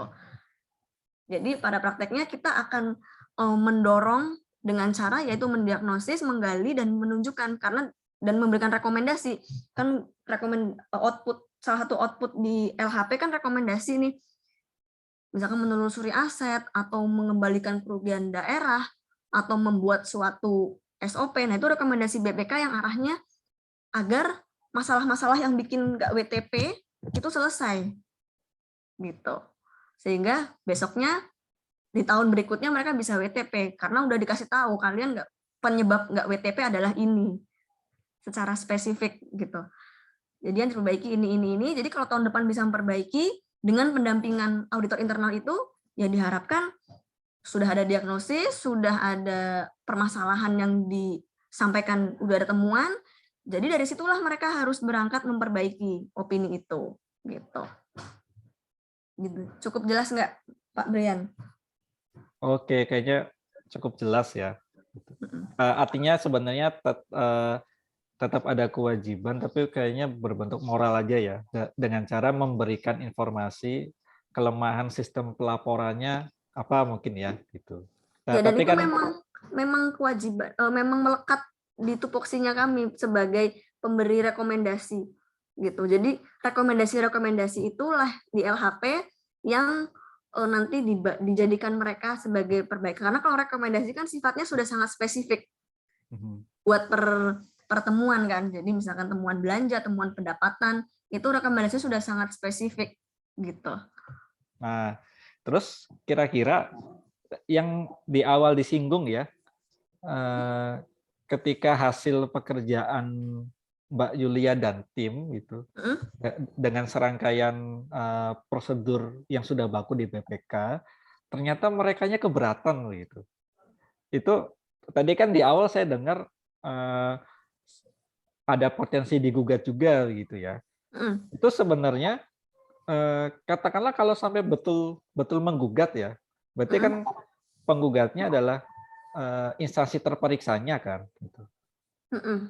Itu teman-teman yang ya spesifik aja deh, katakanlah teman-teman pemeriksaannya itu sebertanggung jawab apa terkait dengan semacam memberikan klarifikasi atau memberikan penjelasan lebih lanjut atau sampai diperiksa apakah memang betul-betul harus hadir atau ini atau ada unit khusus atau yang paling menarik seperti di KPU pengadaan jasa advokat atau kuasa hukum di Mahkamah untuk menghadapi sidang-sidang di Mahkamah Konstitusi itu kesehariannya gimana tuh kalau ada yang keberatan? Oh ya,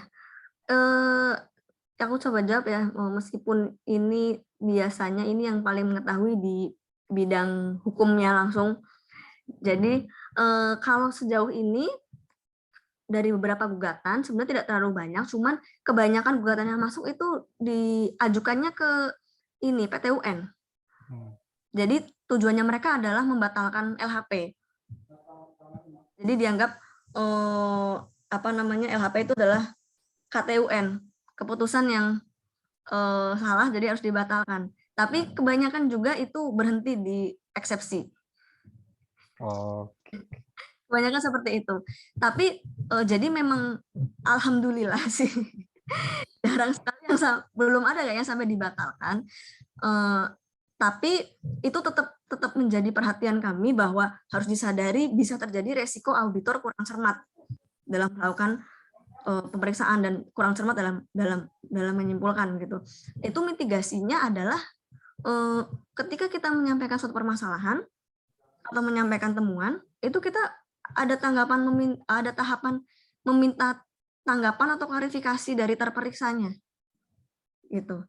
Jadi misalkan, Pak, Bapak, Ibu ini mengadakan komputer dan dia harganya melebihi standar, harganya juga berdasarkan bukti pertanggungjawaban ada pemahalan atau markup, bagaimana nih Pak, hitungannya seperti ini nih. Ya udah, mereka setuju. Jadi ketika semua sudah jelas, sudah clear, biasanya ya sudah, mereka tidak bisa membantah lagi, lalu setuju, ada berita acara persetujuan atas ini, permasalahan, persetujuan temuan, nah itulah menutup pintu untuk gugatan. Karena selain mereka juga setuju, juga sudah langsung ditindaklanjuti. Misalkan ini ada kerugian nih sekian, langsung disetorkan. Ada kerugian berarti kan disetorkan ke kas negara atau kas daerah. Ya sudah, dengan adanya mereka menyetujui dan mereka menyetorkan ke kas daerah negara, dengan itulah berarti tertutup kemungkinan untuk digugat. Jadi harusnya sudah dimitigasi dengan kehati-hatian selama melaksanakan pemeriksaan. Gitu. Oke. Iya. Berarti itu hanya kasuistis saja ya, gitu. Karena prosedur yang ada memang sudah dirancang untuk memitigasi konflik pasca pemeriksaan ya, ibaratnya kan begitu. Iya, ya, dan Undang-Undang BPK sendiri juga mengamanatkan agar pihak yang terperiksa wajib memberikan dokumen dan informasi yang diminta gitu. Sehingga alhamdulillah dengan itu juga, dengan wewenang itu kooperatif juga dalam memberikan dokumen atau bukti-bukti pertanggungjawaban itu mereka bisa memberikannya gitu. Dan ketika ada kesimpulan kami yang kurang matang, mereka pun diberi kesempatan untuk mengklarifikasi gitu. Jadi misalkan ada informasi yang kurang utuh, kami terima sehingga kami menyimpulkannya kurang pas, mereka juga ada tahapan untuk mengklarifikasi, oh bahwa yang benar tuh seperti ini gitu, hitungannya tuh seperti ini, tidak terjadi markup atau tidak terjadi kurang volume seperti itu. Oke. Gimana teman-teman? Apakah ada yang mau bertanya lagi? Kayaknya mungkin tadi yang masih belum disebutkan itu ini ya, jenjang karir ya. Sebenarnya pemeriksa BPK itu jenjang karirnya apa aja sih, Mbak Yuli? Sama kalau boleh sekalian, kalau untuk kesempatan lanjut studi di BPK itu gimana ya? Apakah relatif mudah atau gimana? Kalau jenjang karir ini, sebentar. Jenjang karir ini kalau khusus untuk pertama khusus untuk auditor ini jenjang karirnya berdasarkan asesmen. Jadi saya ini sekarang misalkan ada beberapa jenjang peran atau jabatan. Jadi pemeriksa pertama, masih ke pemeriksa muda, terus pemeriksa madya itu dengan asesmen tes dan asesmen gitu. Yang mana tes dan asesmennya itu berdasarkan persyaratan, sudah ada banyak persyaratan, misalkan sudah berapa lama melaksanakan penugasan, berapa sudah melakukan penugasan apa saja, sudah punya angka kredit berapa gitu. Oh ya, angka kredit itu juga terkait dengan kenaikan pangkat ya. Jadi kalau di JF itu kan tidak berkala, kenaikan pangkatnya JF itu dengan angka kredit. Ya kan seperti itu kan, sama juga. Nah, itu terkait dengan jenjang karir secara peran atau jabatan gitu, jabatan fungsional. Tapi kalau terkait dengan jabatan struktural itu dengan ada promosi-promosi juga ya. Melalui promosi, misalkan dari pemeriksa nanti menjadi seorang kasubag misalkan. Jadi mendapat jabatan struktural dan tidak memeriksa itu juga bisa gitu. Terus kalau untuk pendidikan, kita cukup banyak ini lowongan mulai dari BPK sendiri, tugas belajar dari BPK, ataupun BPK menginformasikan yang dari pihak lain seperti LPDP atau dari luar negeri gitu juga ada. Cuman ya memang mungkin mirip ya dengan instansi lain, tetap harus ada kuota kan yang terbatas gitu. Dan di samping masalah pendidikan formal seperti itu juga yang banyak disediakan di BPK tuh diklat banyak sekali. Mulai dari diklat teknis pemeriksaan, mulai dari seperti diklat pengadaan barang dan jasa, diklat investasi, sampai diklat-diklat yang terkait dengan non pemeriksaan, misalkan diklat stress management, diklat fotografi, diklat macam-macam itu ada. Cuman ya kadang waktunya nggak pas aja, jadwal diklat berbarengan dengan jadwal pemeriksaan gitu.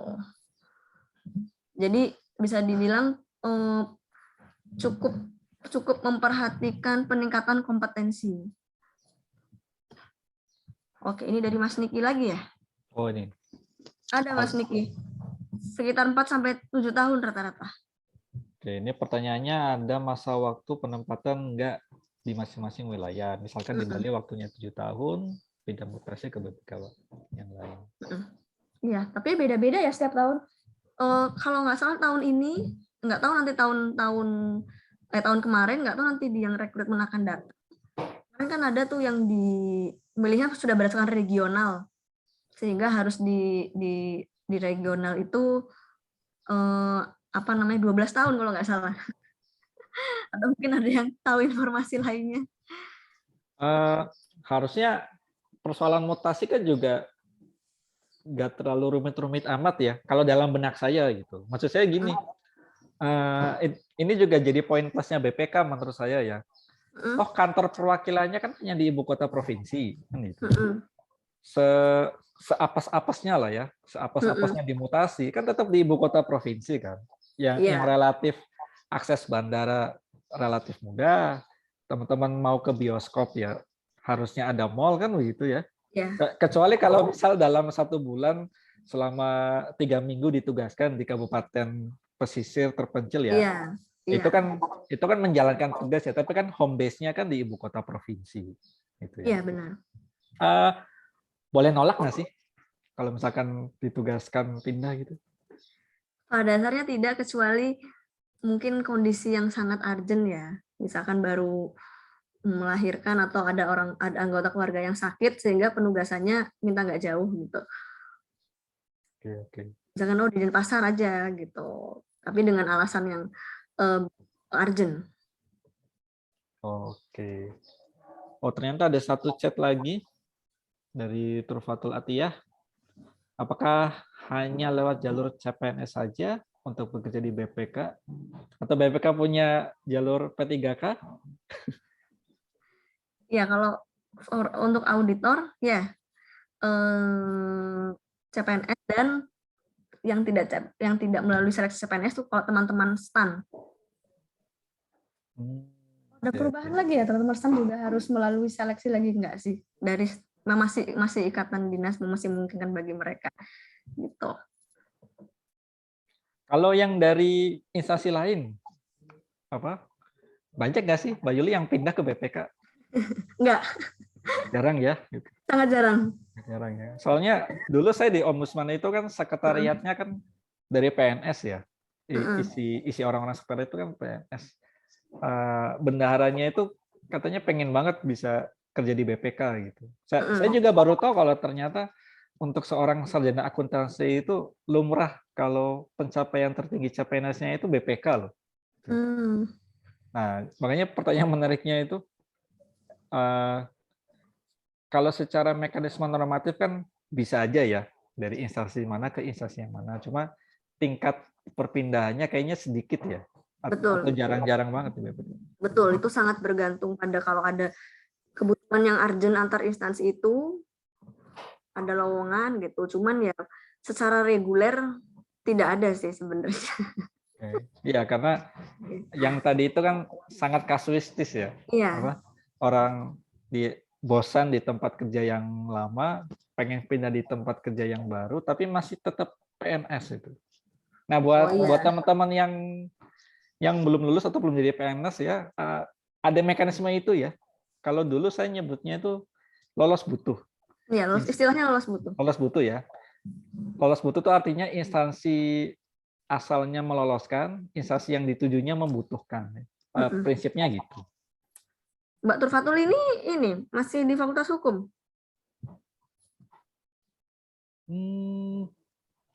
Saya kurang paham ini. Bukan mahasiswa saya sepertinya. Maksudnya mungkin mahasiswa FH tapi bukan di kelas saya gitu. Oh iya ya. Oke, teman-teman, apakah masih ada lagi? Kita sudah di jam 11 ya. Oke, nampaknya sudah tidak ada lagi yang mau ditanyakan oleh teman-teman. Sebagai penutup, boleh nggak Mbak Yuli bisa kasih closing statement ya untuk kelas karir ini, spesifik tentang karir sebagai seorang pemeriksa atau auditor BPK. Iya. Oh iya ya. Secara umum saya ingin mensupport agar teman-teman sarjana hukum nanti bisa ikut memberikan sumbangsih untuk mengamalkan ilmunya di BPK. Saya juga senang kalau banyak teman-teman baik dari sarjana hukum Unsud maupun sarjana hukum secara umum bisa ikut bergabung dengan BPK, baik itu menjadi auditor maupun menjadi jabatan fungsional lainnya. Dan yang kedua, meskipun mungkin benefit atau income yang diberikan BPK itu cukup ya di kalangan lembaga atau PNS di Indonesia, tapi kalau masalah income, masalah penghasilan itu kan banyak yang bisa memberikan lebih besar. Apalagi kalau mungkin di swasta ya. Jadi ketika memutuskan masuk di BPK memang tidak bisa dipungkiri harus ada motivasi selain income juga. Baik itu motivasi karena kesukaan dengan sifat pekerjaan audit atau motivasi ingin mengabdi dalam hal memeriksa pengelolaan keuangan negara, ingin memberikan peran terkait dengan menjaga keuangan negara gitu sih. Itu yang bisa membuat kita bisa menerima penugasan dan survive dan menjalankan penugasan gitu. Kalau motivasinya hanya mau jadi PNS atau income-nya gede, itu bisa didapatkan di tempat lain soalnya. Income yang lebih besar juga ada tempat lain yang memberikan itu dan status PNS banyak gitu. Tapi kalau mau di BPK ya itu pertimbangan income bisa menjadi motivasi karena itu mencukupi memang, dan yang kedua tetap harus ada keinginan panggilan untuk turut serta menjaga keuangan negara atau daerah gitu. Biar ikhlas lah nanti kerjanya. Itu aja paling Mbak Brihan. Oke, terima kasih sekali nih untuk Mbak Yuli ya, sudah berkenan meluangkan waktunya siang ini. Kita sudah dengarkan banyak hal tentang pemeriksa atau auditor BPK sebagai salah satu alternatif pilihan karir ya untuk teman-teman. Gitu.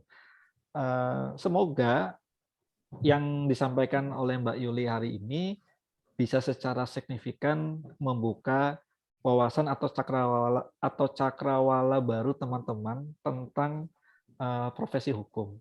Saya yakin lah ya, sepanjang saya kuliah nih, sepanjang saya dan Mbak Yuli kuliah, di mata kuliah etika profesi itu nggak ada loh tentang pemeriksa BPK. Ya, gitu. Iya.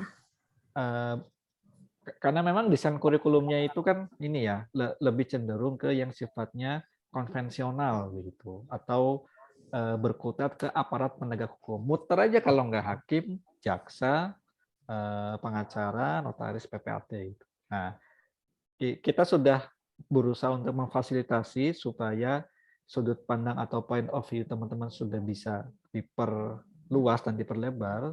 Semoga teman-teman punya daya tarik lebih, bisa mendaftar ke BPK, jadi semakin banyak alumni FH Unsud yang kerja di BPK. Syukur-syukur nanti buat grup WhatsApp sendiri ya, buat komunitas sendiri begitu. Saya kira itu aja teman-teman. Terima kasih atas kesediaannya bersama kurang lebih 2,5 jam terakhir ya. Nanti akan kita upload juga di YouTube sehingga teman-teman apabila ada yang terlewat bisa melihat ulang. Apabila ada yang mau ditanyakan, tulis saja di kolom chat. Nanti akan coba kami sambungkan ke Mbak Yuli. Saya kira itu aja ya, teman-teman. Terima kasih sekali. Mohon maaf apabila ada kesalahan tutur kata dan sikap selama penyelenggaraan kelas karir ini.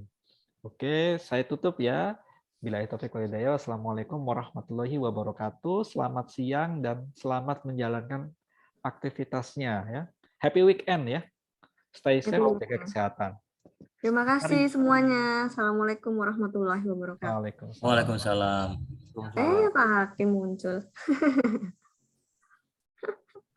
Speaker kelas karir 2 ini. Pak Saihu, YM.